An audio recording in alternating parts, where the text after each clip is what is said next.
กับศรัทธาญาติโยมเพราะฉะนั้นญาติโยมทั้งหลายมาภาพนั่งอยู่ที่วัดประแดงส่งเสียงมายังสถานีวิทยุ FM 104.5 ของวัดไฟหินซึ่งทางวัดไฟหินผู้ได้บุกเบิกสถานีวิทยุ FM 104.5 ของวัดไฟหินนั้นก็มีท่านพระครูปริยัติยานุศาสตร์หรือพระมหาดร.สวัยเทวปุญโญอาจารย์ผู้เมตตาและให้ธรรมาภาพมีโอกาสฝึกมีโอกาสครับในการน้อมนำเอานำคำสอนองค์พระสัมมาสัมพุทธเจ้ามาโอ้มาจาญาติโยมทั้งหลายได้ฟังกันโดยเฉพาะท่านพระครูสมุวิศวัตรวรกิจโจในสถานีเจ้าวัดวัดไฟหินเมตตาหลายอันหลายอย่างทั้งเปิดเครื่องธรรมภาพรอเวลาคอยเอางานที่จะมาอู้แล้วไปส่งรอในการรับโทรศัพท์ ตอนที่เครื่องมันเสียรีโมทมาซ่อมให้บางครั้งก็มาซ่อมให้ของที่กุฏิบาอาจารย์หลายผู้หลายท่านด้วยกันในความเมตตาตุลมาภาพเพราะฉะนั้นญาติโยมมุสลิมทั้งหลายก็จังได้บอกบาอาจารย์เพิ่นสอนว่าอยู่วัดอย่าไปอยู่บันไดมันไว้พระสวดโยโกห้องแล้วก็นำคำสอนองค์พระสัมมาสัมพุทธเจ้ามาโอ้มาจาญาติโยมฟังพ้องก็เป็นมาหลายปีดีดักสถานีวิทยุ FM 104.5 ของวัดไฟหินเปิดมาใน13-14 ปีตมาภาพก่อนดำเนินรายการมาใน15-16 ปีโดยที่มีท่านพระครูโคสิทธิ์ปริยัติยาบรเจ้าวัดวัดประแดงเป็นคนสอนตมาภาพคนแรกตั้งแต่บักเกยนี่คือความใฝ่ฝันอย่างหนึ่งที่เป็นมาตั้งแต่แต่เล็กแต่น้อยคนที่เป็นตัวอย่างของตมาภาพก็คือจำได้สถานีวิทยุทหารอากาศ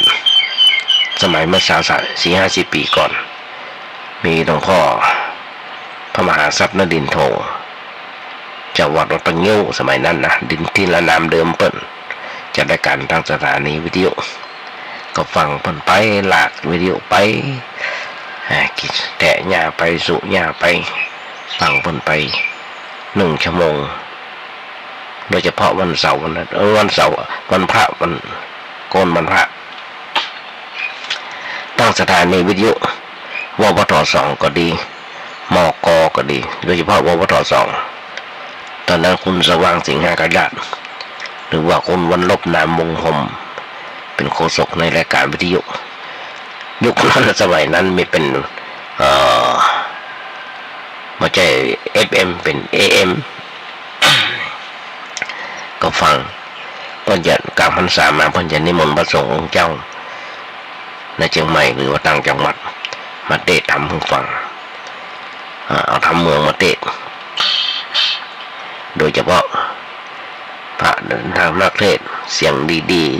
ๆเพิ่นจะมาเทศน์แล้วเพิ่นจะประกาศช่วยกันหอมกันทำเป็นอันอย่างม่วนอันอย่างงานเป็นอันม่วนอันงานสมัยนั้นมายุคนี้สมัยนี้ญาติโยมทั้งหลายเป็น delivery เป็นยุคดิจิตอลนำมาภาพจัดรายการระหว่าง 10 โมงจนถึง 11 โมงเป็นเวลากำลังญาติโยมกำลังทำวาดกันหางกลางควงซักเสื้อซักผ้าทำกับข้าวกับปลาให้ลูกหลานต่างเต้าได้กินกันเพราะเป็นเวลากำลังดีแถมอย่างหนึ่งเป็นยุคโควิดไปไหนไม่ค่อยได้อยู่กับบ้านกับจองทำกับข้าวกับปลาเพราะฉะนั้นหลักวิทยุฟังไปหรือไม่ก็เอาโทรศัพท์เสียบหูฟังไปถ้ามานั่งนั่งจ่าญาติโยมฟังไปนั่งรับหูรับตามีอย่างก็ญาติโยมฟังแบบเนี้ยเพราะฉะนั้นญาติโยมทั้งหลายเข้ามาพ ทุกวันจาก4 โมงแมลงจนถึง2 ทุ่มอาตมาภาพจะได้เอาเทปที่บันทึกไว้ส่งไปให้ครูบาอาจารย์ส่งไปทางไหนมีถึง Facebook มีถึง LINE มีถึง Messenger มี YouTube โดยเฉพาะ LINE มี219 คนถึงญาติโยมตัวถึงพระสงฆ์องค์เจ้าด้วยใน Facebook ใน LINE ใน YouTube ส่งไปให้หมดส่งไปเพื่อขอความคิดหันขอคำติชมจากครูบาอาจารย์ผู้รู้จะจมหลายพูดหลายท่านครูบาอาจารย์หลายพูดหลายท่านในหัวจักมักจีอาตมาภาพก็เป็นคนที่ไม่ได้โอ้อวดตัวเป็นคนที่มีความรู้น้อยวันใดอู้ผิดอู้ถูกก็ขอความเมตตาจากครูบาอาจารย์เปิ้นได้ติได้ชมติเพื่อจะมาปรับปรุงแก้ไขเพิ่มเติมเสริมแต่งเพื่อกับตัวเก่าอย่างน้อยๆญาติโยมทั้งหลายเป็นการตอบแทนในน้ำจิตน้ำใจที่ญาติโยมส่งเข้าป่าอาหารอาตมาภาพหรือเฉพาะสงฆ์องค์เนรที่วัดประแดงโดยเฉพาะอาตมาภาพนำบทมาได้35-36 ปีถ้านึกว่าเข้าวันละดิดนักหนาป่าบ้านทั้งที่อยู่ที่อาศัยเนรน้อยตัวนี้บ่มีอย่างตอบแทนญาติโยมทั้งหลายนอกจากการไหว้พระสวดโยโกห้องแล้วก่อนนำทางคำสอนของพระสัมมาสัมพุทธเจ้ามาอุ้มมาจ่ายญาติโยมทั้งหลายได้ฟังกันโดยเฉพาะบทกลอนที่จะมาอุ้มยังขยายใจความยังมาเสี่ยงเตี้ยที่ว่าถ้าโลกนี้มีธรรมประจำที่เมื่อทำดีจะไม่ดีมีที่ไหนมีสุขบ้างทุกข์บ้างช่างปะไรเป็นวิสัยของมนุษย์ปุถุชนขยายใจความมาก็หลายปีดีดักมันเป็นจริงอย่างที่บทกลอนเพิ่นว่าก่อนญาติโยมก็ต้องเปิดพอทีวีเด้อได้ทุกช่องก็มีแต่ข่าวตีลันพันแตงฆ่ากันตายต้นชิงวิ่งเล่ากันสเปเห็นละโดยที่เป็นผิดศีลผิดธรรมทั้งนั้นจนมากจากคนบ่มีธรรมะโบราณเพิ่นถึงบอกว่าสังขารจะสะสวยต้องมันขัดสีคนจะดีต้องมันฟังเทศอยากเป็นคนวิเศษต้องสร้างเหตุของความดีธรรมะไม่กลับมาโลกาจะวินาศญาติโยมทั้งหลายเป็นแบบนั้นหรอกเพราะฉะนั้นอาตมาภาพก็โอ้โดยเฉพาะต้นถึงบอกข้าวหายลงฟรีข้าวดีลงเสียสตางค์ก็ลองกึกกระดึกก็ลองกึกกระดึกข้าวให้ลงฟรีข้าวดีลงเสียสตางค์พอเป็นข้าวต้นจุต้นหลอกมาค่อยฟังกันเลื่อนไปหาเปลี่ยนช่องไปหาละครเนี่ยไปหาอย่างอื่นเนี่ยก็เลยถูกหลอกถูกต้มคนบางทีคนไทยเฮาโดยกันเนี่ยถูกไปหลอกต้มเฮาหมู่เฮากันโทรศัพท์การพ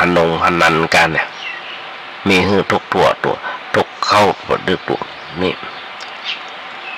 รัฐบาลไทยหน่วยไทยเดือนหนึ่งมี2 ครั้งแต่เล่นได้ถึงวันญาติโยมถึงไหนลาวก็มีพม่าก็มียังก็มีสเปนเห็นละ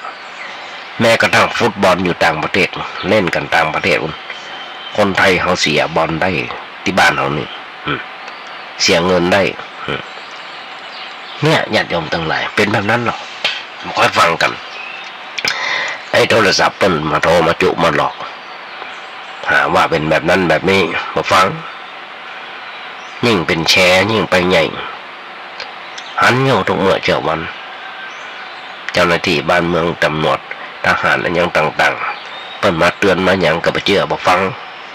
แชร์นมหม่องแชร์อย่างรับเปเห็นละแชร์ทองพ่องโอ้ตมาก็โอ้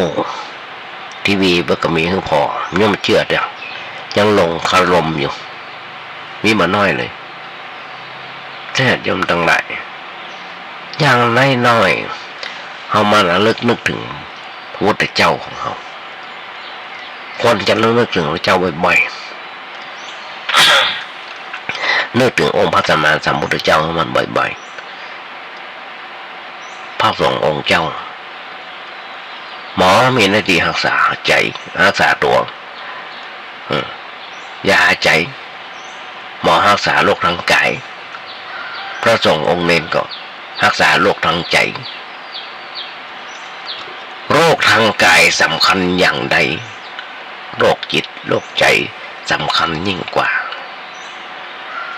โรงพยาบาลสำคัญแบบไหนโรงพยาบาลสำคัญอย่างไรประเดี๋ยวนี้ญาติโยมทั้งหลายโรงพยาบาลสำคัญมันน้อยโควิดเข้ามาบางทีบางโรงพยาบาลบางเดือนมีที่นอนกันประเดี๋ยวนี้ต้องนอนรักษาอยู่ที่บ้านวัดวาศาสนาสถานวัดศาสนาสถานที่สำคัญแบบนั้นคนบางคนอาจจะมีโรคกายมันมีโรคร่างกายในร่างกายเลยตลอดชีวิตแต่ทุกคนทุกคนล้วนแต่มีโรคทางจิตใจเหมือนกันหมดจิตใจที่เข้มแข็งย่อมนำถึงสุขภาพที่แข็งแรงยากินหมอหื้อยาใจต้องได้จากพระสงฆ์องค์เน้นญาติโยมทั้งหลายเป็นแบบนั้นพระสงฆ์องค์เน้นก็หันกันอยู่ทุกวันนี้เขาอยากมากแป้งน้ำมันก็ขึ้นราคาแก๊สก็ขึ้นราคาข้าวก็ขึ้นราคาอย่างก็ขึ้นราคาแต่ค่าแรงถูกถามมันนิดหน่อยได้เสี่ยงสตางค์กับเปิ้นกันแต่มาก็ต้องเสี่ยงญาติโยมทั้งหลายกะน้ำกะไฟกะแก๊สสับปะต้องเสี่ยงเพราะฉะนั้นญาติโยมทั้งหลายอย่างน้อยๆนึกถึงพระพุทธเจ้าอย่างที่บอกถ้าเรานึกถึงพระพุทธเจ้าบ่อย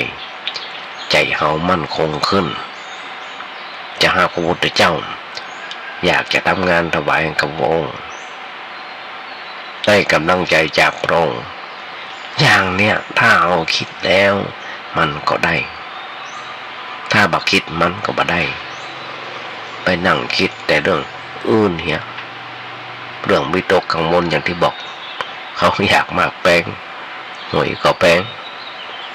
วิตกกังวลจะไปเห็นละถึงเรื่องต่างๆไม่ได้คิดเอาพระพุทธเจ้ามาคอยมาปลอบประโลมจิตใจไม่ได้คิดถึงความเสียสละการทำจริงๆความเมตตากรุณาปราณีที่พระพุทธเจ้ามีต่อเจ้าโลกทั้งหมดทั้งมวลถ้าเราคิดได้ถ้าเราไม่ได้คิดอย่างนั้น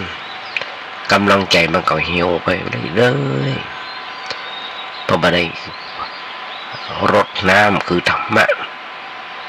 เอาแต่น้ำสกปรกมารดต้นไม้ก็หายใจบ่ออกแล้วก็ตีถึงแก่ความตายไประหว่างเมื่อกี้วันที่ผ่านมาคนป่วยนอนติดเตียงก็ยังสบายดีอยู่แต่ว่าคนเตียวดุมเดินสวนกัตมาภาพเอิ้นกันอยู่ตลอดแทบจะทุกวันตายเหี้ยเพราะฉะนั้นอันอย่างญาติโยมทั้งหลายโบราณเพิ่นบอกกรรมมุนาวัตตติโลโกสัตว์โลกย่อมเป็นไปตามกรรมพอตายไปก่อนก็ได้ไปเป็นผีรุ่นพี่พอตายที่หลังก็ได้ไปเป็นผีรุ่นน้องต้องเกิดคนเฮาถ้าคิดแต่เรื่องโลกเขียนโลกนะก็เดี๋ยวก็ไปเกิดเอาป้นต่างประเทศเปิ้นมีการสงครามกันรัสเซียกับยูเครนสปะ เดือดร้อนมาถึงประเทศไทยเฮาสัปปะต้องเปิดพอทีวีเด้อจิตใจมันก็กวัดแกว่งยิ่งตอนนี้ที่ผ่านมาเมื่อกี้วันก็เดี๋ยวแตงโมตายดาราตายก็เดี๋ยวสรพงษ์ตายสรพงษ์นี่เป็นผู้ที่ค้ำจุนพระพุทธศาสนาเป็นอุบาสิกาเป็นอุบาสกอุบาสิกาอย่างดีจิตใจเป็นบุญญาติโยมทั้งหลายมันเอาอย่างมาแน่มันอยากจะไปอยู่กับชาวโลกแต่ถ้าคิดถึงธรรมะคิดถึงเรื่องธรรมะจิตใจมันก็ห่างโลกห่างออกไปก็ไปอยู่กับพระธรรมอยู่กับไฟแห่งความสะอาดแห่งความสว่างแห่งความสงบปนทางว่าอยู่กับพระแต่ถ้าไปคิดถึงเรื่องรูปเสียงกลิ่นรสสัมผัสอย่างที่เคยอันเป็นเรื่องโลกิยวิสัยจิตใจก็เป็นไปอยู่กับสิ่งเหล่านั้น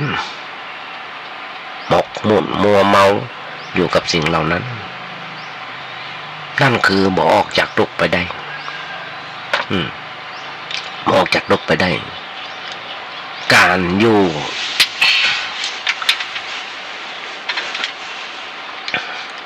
ในความทุกข์นั้น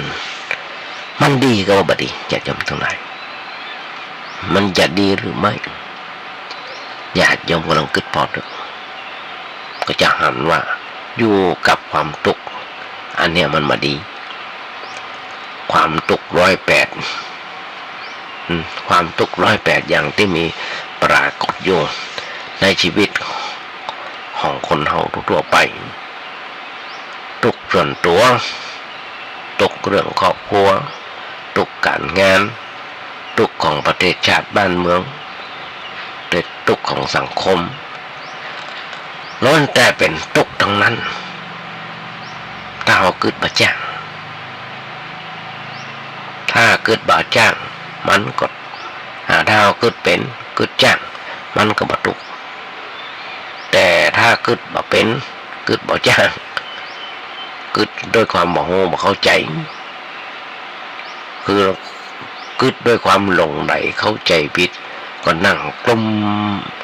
เรื่องนั้นอันนี้การที่นั่งกลุ้มมันมาถูกต้องมันไม่ใช่วิสัยของพุทธบริษัทญาติโยมลองคิดก่อนเท่าที่ผ่านมันมี2เรื่องแรกก็คือเรื่องของโควิดต้นเป็นก็ทั่วโลกบ้านเฮาแทบจะไม่มีเตียงนอนมุ้งผู้ป่วยนอนยาก็ไม่มีวัคซีนก็ไม่มีมาปอเดี๋ยวนี้วัคซีนปอแล้วมีนักแล้ววัคซีนเตียงก็ปอแล้วแต่ก่อนวิตกกังวลจะไปที่ไหนก็ลำบากต้องซื้อไข่ไว้เป็นแพงมาม่าสปะกักตุนอยู่ที่บ้านกักตัวอยู่ที่บ้านไปไหนก็บ่ได้ต้องปิดผ้าปิดตาปิดปากต้องมีแอลกอฮอล์ต้องมีเจลล้างมือไปไหนก็จังบ่ได้ค่อยไปไหนกันกัดนัดกัดดีต่างๆปิดไปเป็นที่เป็นที่น่าวิตกกันแล้วคนเฮาก็เป็นการวิตกไปวิตกจริตไปถึงกับเดือดร้อนหันไหมบางคนเป็นถึงกับเป็นผีบ้าซาหัวต้องใส่ชุด EPE พิกีนี่นะต้องแยงหูดังแย่หูดังเพื่อตรวจโควิดโอ้อย่ามาหูสเปเห็นละเมื่อกี้วันที่ผ่านมาเนี่ยเรื่องโควิดยังมาจบเรื่องพอมาเรื่องของดาราสาวแตะตกเรือตายครับก็มาเป็นวิตกกังวลกับเปิ้นให้เหมาะคอยดูว่าไผผิดไผถูกกันแน่บันรับมานอนกันคอยพอข่าวช่องได้ก็แจ้งเอาข่าวนี้มาเรื่องเมาลง เป็นวิตกจริตเถียงหัวกันพิษหัวกันถึงกับโดดตึกลงมาตายเถียงบักกับบัมชนะเปิ้นเถียงการเปิ้นมันก็ญาติโยมทั้งหลายเขาเสพข่าวเกินเหตุเสพข่าวแบบบรรลุบ่ต้องเสพข่าวแบบบรรลุบ่ต้องขึ้นมากระตึงโอ้ญาติโยมทั้งหลายคนเราถ้าอยู่ในพุทธศาสนาบุญรักษาธรรมะคุ้มครองการที่เราจะไปนั่งกลุ้มอกกลุ้มใจก็ถึงบอกปัจจัยพุทธเป็นปัจจัยวิสัยของพุทธบริษัทเราควรจะเป็นผู้รู้ผู้ตื่นผู้มีความเบิกบานแจ่มใสเมื่อเราเป็นผู้รู้ผู้ตื่นผู้มีความเบิกบานแจ่มใสจะไปนั่งตุกเมื่อมันเนี่ย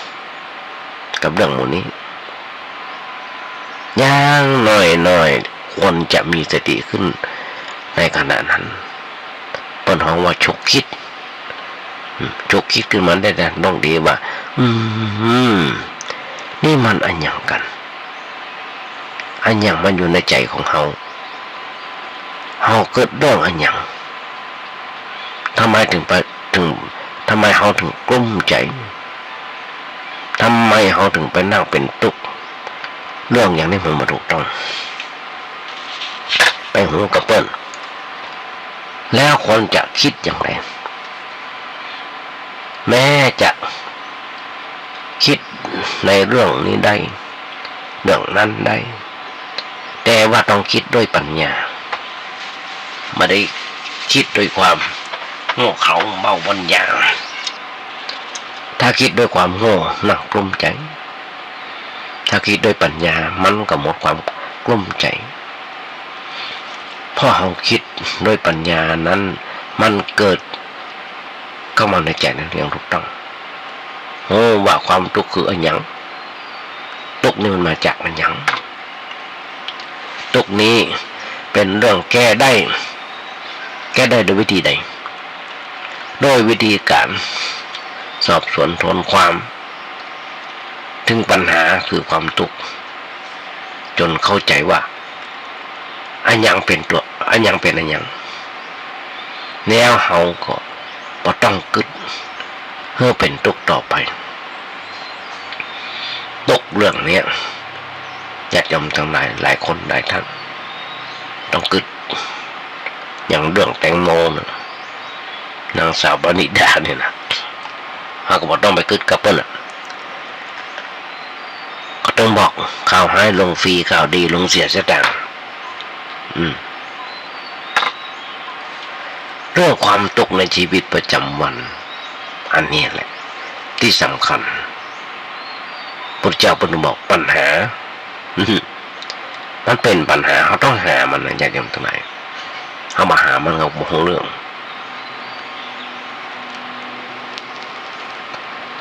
งความทุกข์ในชีวิตประจำวันนี่แหละเป็นเครื่อง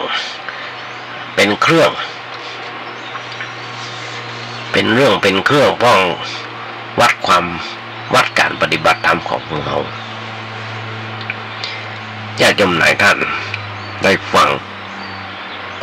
ปวัดไปวาไปฟังเทศน์มากี่ปีกันแล้วหรอในชั่วชีวิตแล้วอ่านหนังสือไปกี่เล่มแล้วหรอสื่อธรรมะฟังเทปฟังธรรมาภาพฟังวิทยุไปกี่วันกี่ปีแล้วฟังกันมาเรื่อยๆทีนี้ก็ต้องวัดกับตัวเราเองว่าเราเบาบางจากทุกข์ขนาดไหนจิตใจสงบขนาดไหนสะอาดขนาดไหนมีอะไรมากระทบตีโต้กลับไปด้วยปัญญาได้ขนาดไหนอันนี้เป็นเครื่องวัดความรู้สึกนึกคิดของเราเองโดยเฉพาะด้วยปัญญาของเราเองถ้าหากว่าเรายังเหมือนเดิมเกยโกรธเหมือนเดิมเกยโมโหมิ่งเหมือนเดิมหรือหนักกว่านั้นอย่างเมื่อกี้วันที่ผ่านมา น้องอย่าไปฮับเอาคนงานไปตรวจโควิดพี่สาวมาด่ายืนด่าน้องปิกเข้าไปในรถเอาปืนมายิงพี่ตายเหรอน้องอย่าเดี๋ยวน้องก็เกิดหรอกคนเกยโลภอยู่เหมือนเดิมเกยเกลียดอยู่เหมือนเดิมกำมันโลภอยู่เหมือนเดิมญาติโยมน้องก็เกิดทรัพยากรในโลกนี้มีพอสำหรับคนทั้งโลกมันพอสำหรับคนโลภเพียงคนเดียวทรัพยากรนะใครทำมาอย่างก็มาฝังไว้ในใจกึดอยู่ด้วยความพยาบาทอาฆาตจองเวรอย่างที่อู้ตะเกียบน้องเบาลากปืนมายิงพี่ตายเนี่ยเพราะพิษพ้องมองใจกันมาเมินหลายปีที่ดักทั้งเด็กเกิดมาจากท้องแม่เดียวกันการเดียวกันมานี่แสดงว่าธรรมะไม่ได้อยู่ในหัวนี่แสดงว่ามันดีขึ้นการเข้าหาธรรมะยังมาถึงธรรมะโบราณเปิดมา ไปแอวลูบๆคำไปแอวลูบๆคำอยู่ฮะนี่แต่มาเคยอู้หลายครั้งเนี่ยจมทั้งหลายพระเจ้าทันใจอยู่ที่พม่าอยู่ที่เชเวดากองว่าอย่างนั้นแต่มาก็ไม่เคยไปไปแค่ปากประตูพม่าเข้าไปฝั่งพุ่นสักเกินกิโลมาถึงสัก100 เมตรได้มั้งปิกออกมาเพราะตอนนั้นมีสงครามมันรบกันอยู่ไปนั่งเคียงเข้าฟังพุ่นแล้วก็ปิกออกมาเมื่อหลายปีแล้ว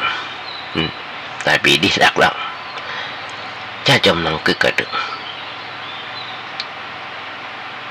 หลายประเทศหลั่งไหลกันไปกราบไปไหว้พระเจ้าทันใจที่มันยืนแล้วก็จี้นะขอให้มึงรวยนะไปสัจจะอธิษฐานขอให้รวยถูกหวยรวยแสแต่ว่าประเทศพม่าคนของประเทศพม่าดันด้นมาหางานทำในประเทศไทยของเราดันด้นมาหาประเทศไทยมาหางานของเราประเทศมาบดายญาติโยมทั้งหลายเสียเงินเสียทองเป็นหมื่นไม่ใช่มาแบบสะดวกสบายเตียวข้ามห้วยข้ามดอยข้ามวันข้ามคืนมีนายหน้าป่ามา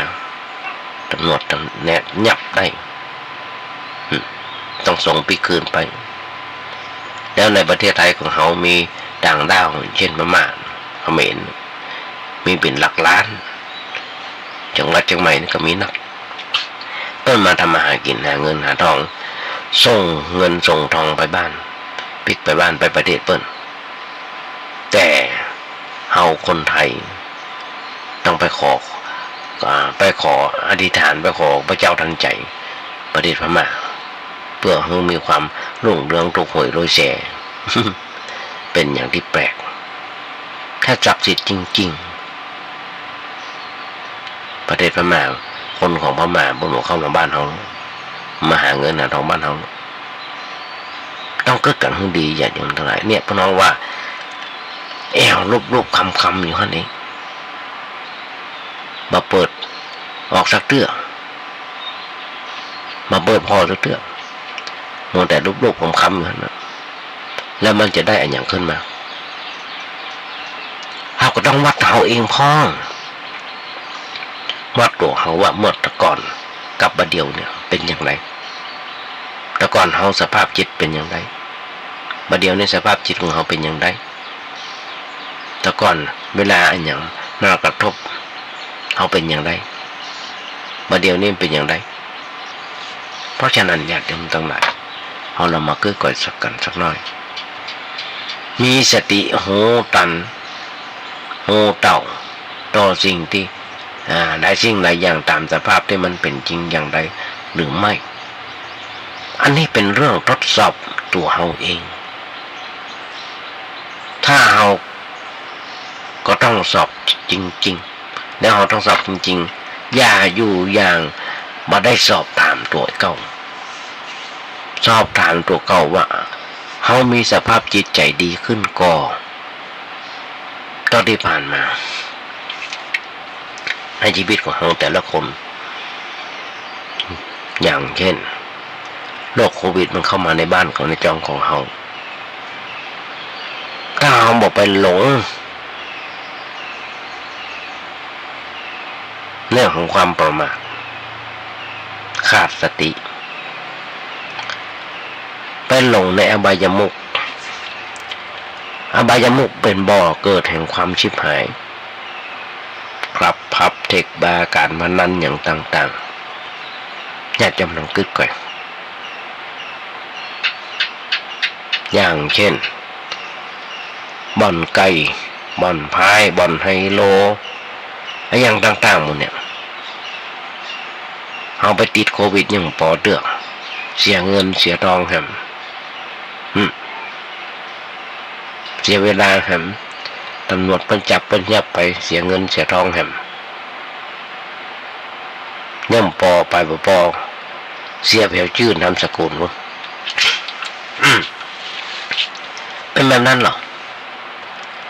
เพราะฉะนั้นต้องมีสติคืออย่างสติคือความระลึกได้ต้องถามตัวเก่าว่าจิตใจดีขึ้นก่อนอย่าโว้วามเหมือนกับไฟไหม้ฟางบังคับตัวเก่าให้ได้ควบคุมตัวเก่าให้ได้อย่างเนี้ยก็แสดงว่าเขาได้รับผลของการศึกษาธรรมะเมื่อเสียทีที่เขาไปวัดไปวาทุกวันอาทิตย์ทุกวันพระเมื่อเสียทีที่ได้ฟังธรรมะจากพระสงฆ์องค์เจ้าเขาว่าอย่างนั้นใจมันก็ดีขึ้นถ้าเราทำอย่างนั้นสภาพจิตก็ดีขึ้นเป็นเครื่องทดสอบ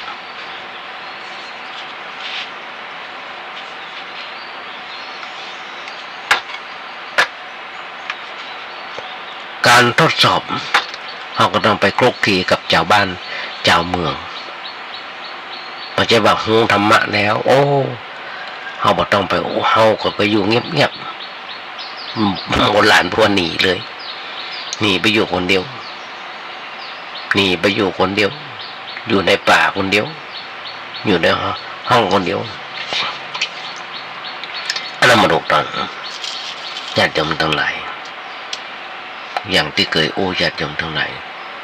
สมมติว่าเฮามาปฏิบัติธรรมที่วัดไหนก็จ้างสัก 3-4 วัน 7 วัน 8 วันออกไปก็ต้องไปอยู่กับไปอยู่คลุกคลีกับอารมณ์ที่มากระทบเพื่อทดสอบว่าการไปฝึกสติปัญญามันหลายๆวันมันช่วยได้ก่อน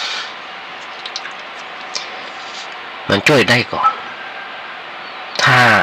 เมื่อเราหยุดได้ก่อนสงบได้ก่อน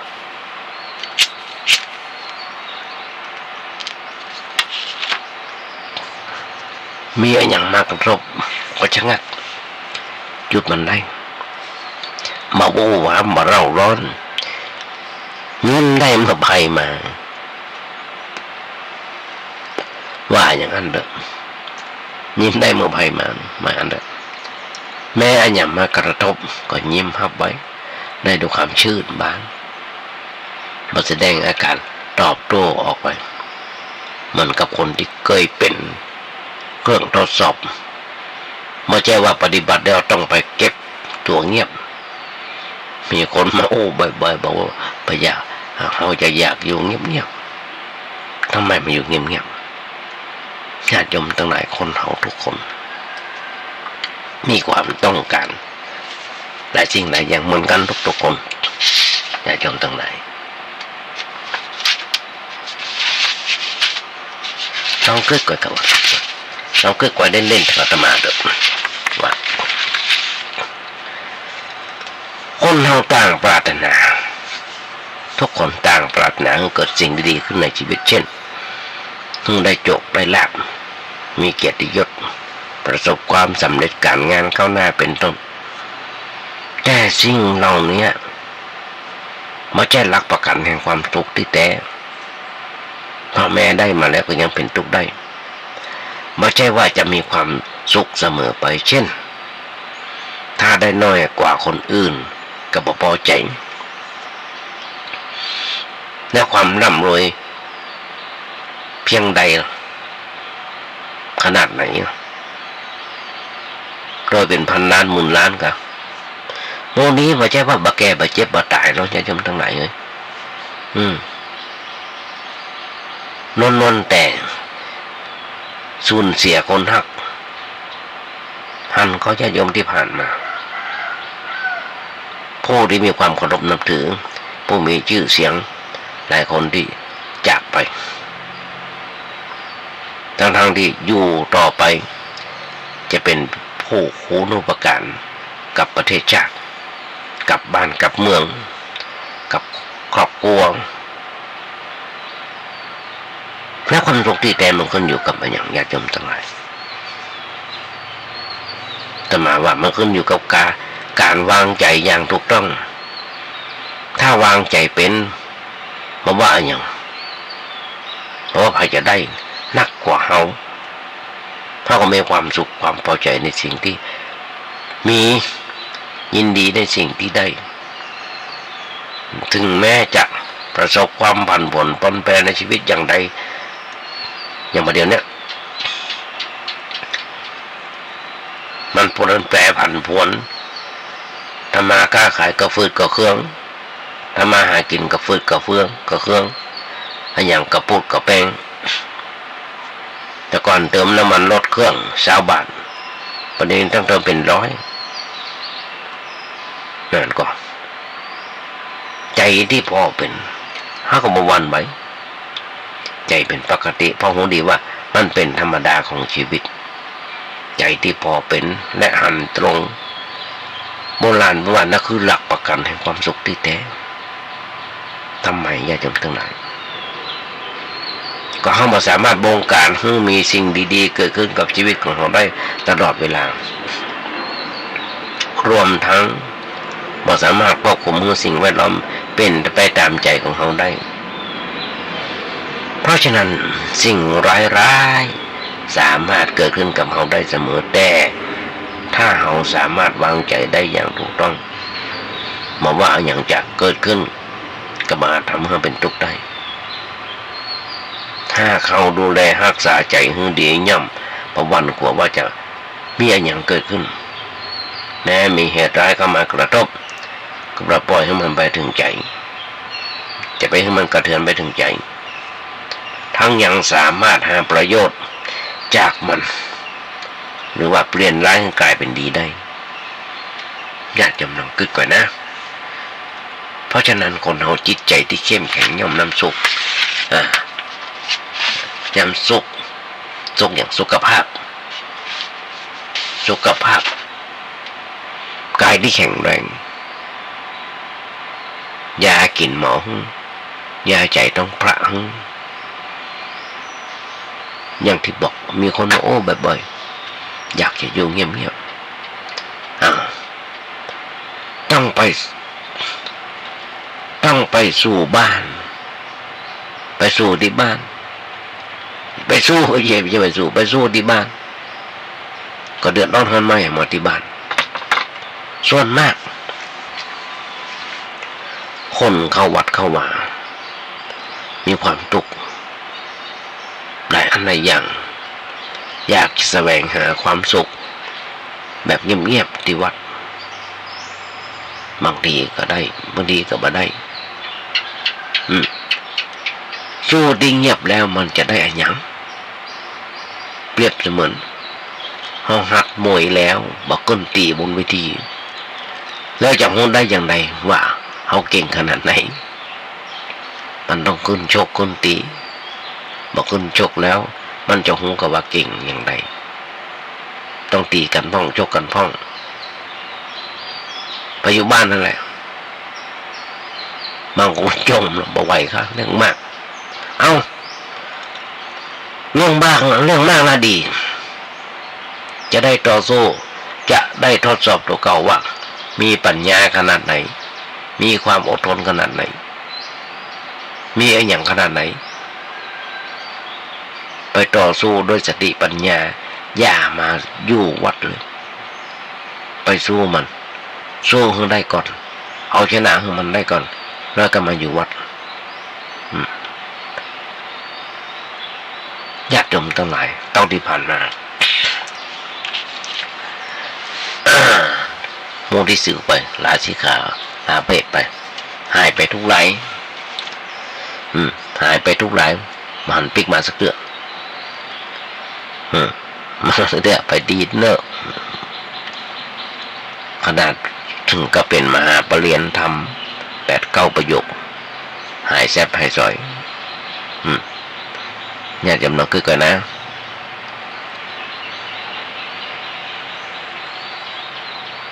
เปิ้นสอนให้ไปหาเปิ้นสอนให้ไปทำแล้วก็ไปทำบางคนบอกไปทำจะหนีท่าเดียวนะญาติโยมทั้งหลายลูกศิษย์ขององค์พระสัมมาสัมพุทธเจ้าไม่ใช่คนหนีนะลูกศิษย์ขององค์พระสัมมาสัมพุทธเจ้าไม่ใช่หนีนะโยมจำกรรมนี้ได้เลยว่าญาติโยมพุทธชนทุกคนฟังแล้วจำกรรมนี้ว่าดูลูกศิษย์ของพระพุทธเจ้าไม่ใช่พวกหนีแต่เป็นพวกสู้กับอารมณ์สู้กับมันมีอะไรอย่างก็ต้องสู้ด้วยสติด้วยปัญญาอย่าหนีนี่มันไม่ใช่ที่นี่มันมาได้สู้ดิอย่าหนีเมื่อมาได้สู้แล้วเขาจะหัวกำลังใจได้อย่างไรว่าเขาเก่งขนาดไหนจะไปอู้กับไผว่าใจเขาสงบต้นถามว่าสงบอย่างไรฉันอยู่คนเดียวสงบอยู่คนเดียวมันก็สงบกะเพราะมันไม่ไหวมาด่ามาชี้หน้าเนี่ยทีนี้ถ้าออกไปมีคนถามว่าเฮาน่ะไปอยู่วัดกี่วันแล้วไปอยู่มาเป็นเดือนนึงแล้วมาได้ความเลยก็เดี๋ยวหน้าบึ้งขึ้นมาละแปลงโคตรขึ้นมาละหน้าโคตรขึ้นมาละหน้างออย่างปากเนาะงออย่างปะทูเนี่ยนอนงออย่างปะทูเก่งเหมือนกับคนนึงไปอู้กันได้ยินเปิดอู้กันว่าดิฉันโมเนี่ยมายึดบัตรถืออย่างแล้วอย่างอันอย่างอู้กันเล่นไปลืมตัวแล้วญาติโยมทั้งหลายบางทีนะสักคำเดียวแต่โยมคนนั้นก็โอ้เขาบอกอย่างนึงว่าในเรื่องเนี่ยเป็นเรื่องเกี่ยวกับชีวิตของแกพอโอ้จบแกว่าโอ้บ่ได้เรื่องนี้มันบ่ได้บ่ยอมแล้วกันพอโอ้อย่างนั้นโยมคนนั้นก็ว่าไหนว่ามายึดติดแล้วญาติโยมทั้งหลายแต่มามีนิทานเรื่องเล่าให้ฟังก็เคยมันเล่าละแต่บางคนไม่ได้ฟังจังว่ามี2 เท่ากูหนึ่งคนตกสิคนหนึ่งจะไปวัดคนหนึ่งจะไปตกจับ2 เท่านี่ก็ออกบ้านกันไปพอดีว่าบ้านหัวโจรกันประตูบ้านโจรกันพอดีต่างคนต่างออกบ้านก็บอกโอ้บัดตักกันนะ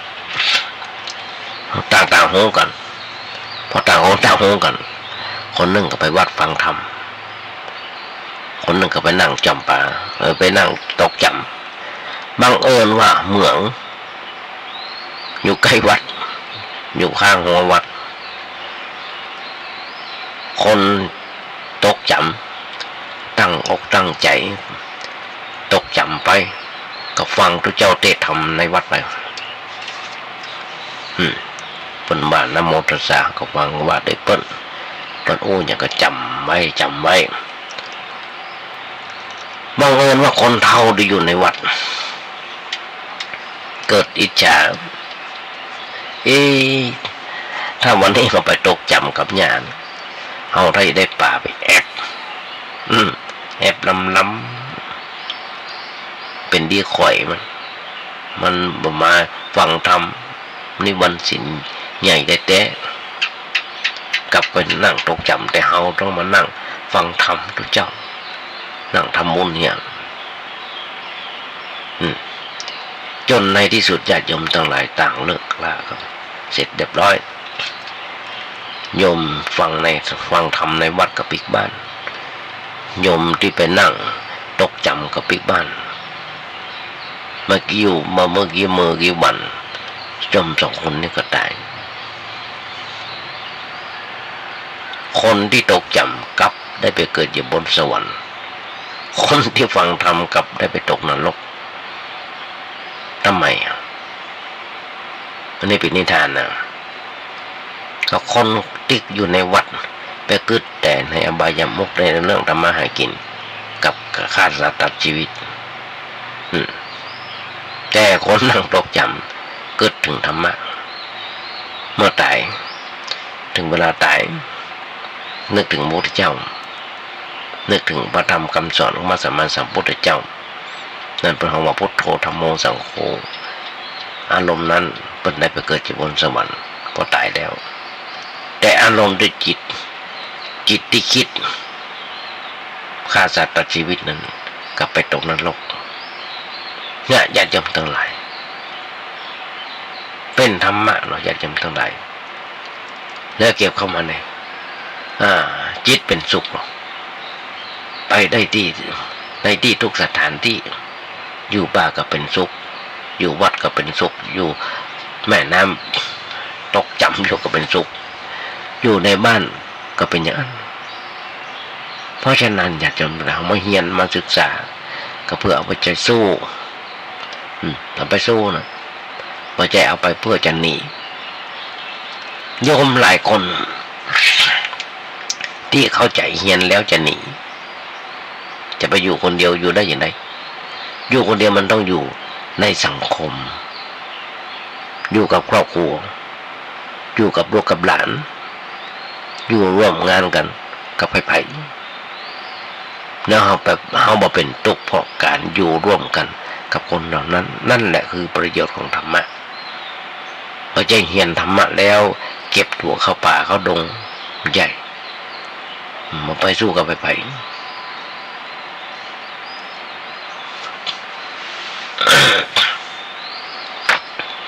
เพราะฉะนั้นนี่คือเหตุและผลเจ้าพุทธของเราไม่ใช่คนประเภทนี้ไม่ใช่คนเป็นคนประเภทนี้แต่เป็นประเภทต่อสู้กับปัญหาบอกว่าเรื่องอะไรอย่างที่มันเกิดขึ้นต้องเอาปัญหาต้องเอาปัญญาดีปัญญาดีไปยินปัญญาดีแหลกลงไปนะพิจารณาแบบแยกออกไปจนหันชัดว่ามันมีอะไรอย่างที่จะทำให้เราต้องเป็นทุกข์มันเป็นเรื่องแค่เพียงธรรมชาติเกิดขึ้นตั้งอยู่ดับไปนั้นเอาหลักนี้เข้าไปพิจารณาอย่างมันก็เกิดขึ้นอันนี้เป็นข้อคิดข้อความคิดโดยเฉพาะสมัยนี้อยากจะพูดอะไรเมืองไทยกำลังตื่นตัวในเรื่องอย่างต่างๆเช่นโควิดกามีพระเอกนางเอกดาราตายกามันเป็นประโยชน์สำหรับตัวของหรือไม่ญาติโยมทั้งหลายเราเกิดก่อนสักหน่อยเพราะฉะนั้นอาตมาก็เคยอ้วงญาติโยมฟังอาตมามีหน้าที่เผยแพร่คนสอนก็คือพระพุทธเจ้าคำสอนคนเผยแพร่คำสอนค คนสอนคือพระพุทธเจ้าคนสอนคือพระธรรมของพระพุทธเจ้าคนเผยแพร่คือพระสงฆ์องค์เน้นและพุทธบริษัททั้งสี่ผู้เผยแพร่คำสอนอาจจะทำตามคำสอนมาได้หมดเช่นเมื่อต้นมาเหมือนกับหมอรักษาโรคหัวใจแต่ตัวเองต้องเป็นโรคหัวใจเองท่านก็จะยอมทั้งหลายยังมาเดี๋ยวนี้โรคโควิดหมอที่รักษาโรคโควิดกลับไปติดโรคโควิดมีมาน้อยหรอเพราะเนี่ยมันก็มาแน่แต่พระศาสนาจะสืบทอดยืนยาวมาได้เพราะผู้เผยแผ่คำสอนเหล่านั้นแต่ว่าญาติโยมฟังญาติโยมเอาไปเผยแผ่ถ้ามันถูกกับจิตจริยาของเราแต่มาถือว่ามันนับว่าเป็นตัวเก่านั้นเก่งก็เอาของครูบาอาจารย์มามาจาญาติโยมฟังญาติโยมฟังแล้วอันใดมันถูกกับจิตจริยาของเราก็ไปไปสอนลูกหลานตั้งเต้าเขาต่อไปเพราะฉะนั้นญาติโยมทั้งหลายนี่คือเหตุและผลที่จะมานั่งนั่งจาญาติโยมฟังอย่างน้อยเป็นมานี่16-17 ปีแล้วที่นั่งนั่งจาแต่มาบวชมาได้อย่างน้อยก็36 ปีแล้ว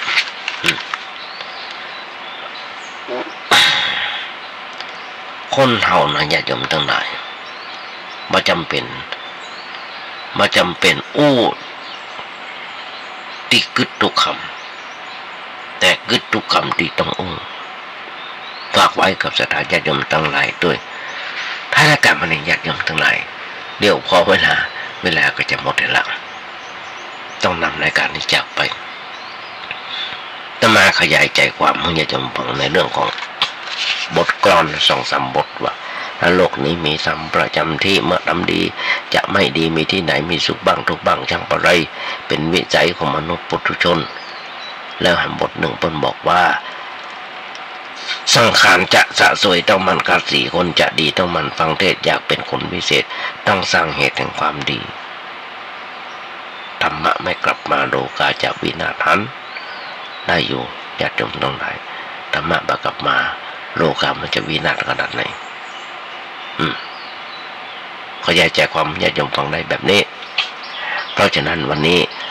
ต้องนำรายการนี้จากไปก่อนที่จะนำรายการนี้จากไปก็เอางานบุญงานกุศลมามาญาติโยมทั้งหลายสักเล็กสักน้อยซึ่งทางวัดของเราทางวัดประแดงมหาวิหารโดยที่มีท่านพระครูสิทธิปริยัติยาพรเจ้าวัดประแดงเจ้าคณะตำบลสุเทพเขต 1พร้อมคณะศรัทธาและคณะวิศวะมหาวิทยาลัยเชียงใหม่และก่อร่างห้างแปลงซ่อมแซมเสนาชนะธรรมวัดในวัดต่างๆสำเร็จลุล่วงไปหลายอันหลายอย่างแม้กระทั่งมาลัยหน้าก็สำเร็จละตอนนี้ยังเหลือกำแพงและลานบนวัดที่จะต้องมีการไปกันแปลงกันเทอย่างต่างๆแปลงกำแพงแต่ยังขาดทุนทรัพย์ก็ฝากบอกบุญญาติโยมทั้งหลายร่วมทำบุญส่วนต่างด้วยกันเอิ้นกันเข้ามาญาติโยมทั้งหลายเบอร์โทรศัพท์ท่านพระครูเจ้าวัดมีเบอร์อยู่ว่า0818815690ความคืบหน้าของการก่อสร้างห้างแปลง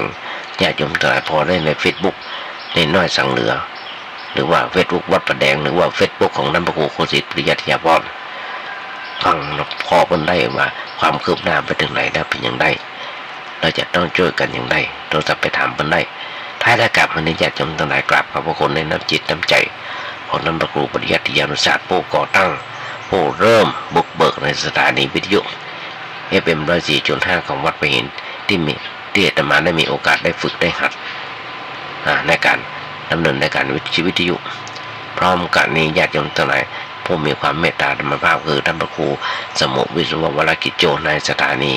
และเจ้าวัดวัดประหินในความเมตตาธรรมภาพหลายอันหลายอย่างต้องอนุโมทนาขอบคุณด้วยในรายการวันนี้ญาติโยมทั้งหลายวางใจเป็นอย่างยิ่งว่าญาติโยมคงได้อย่างมานักก็น้อยมาพอสมควรแก่เวลาก็ นำรายการนี้จากไปก้อนลำรายการนี้จากไปหวังใจว่าวันนี้เป็นวันอาจจะเป็นวันครบรอบวันเกิดถึงไปคนใดคนหนึ่งก็ขออำนวยอวยพรว่าขอให้ญาติโยมทั้งหลายขอมีความสุขมีความเจริญจิตสิ่งหนึ่งสิ่งใดส่งความมุ่งมั่นปรารถนาขอญาติโยมอย่าเจ็บอย่าไข้กันเลยขอเจริญพร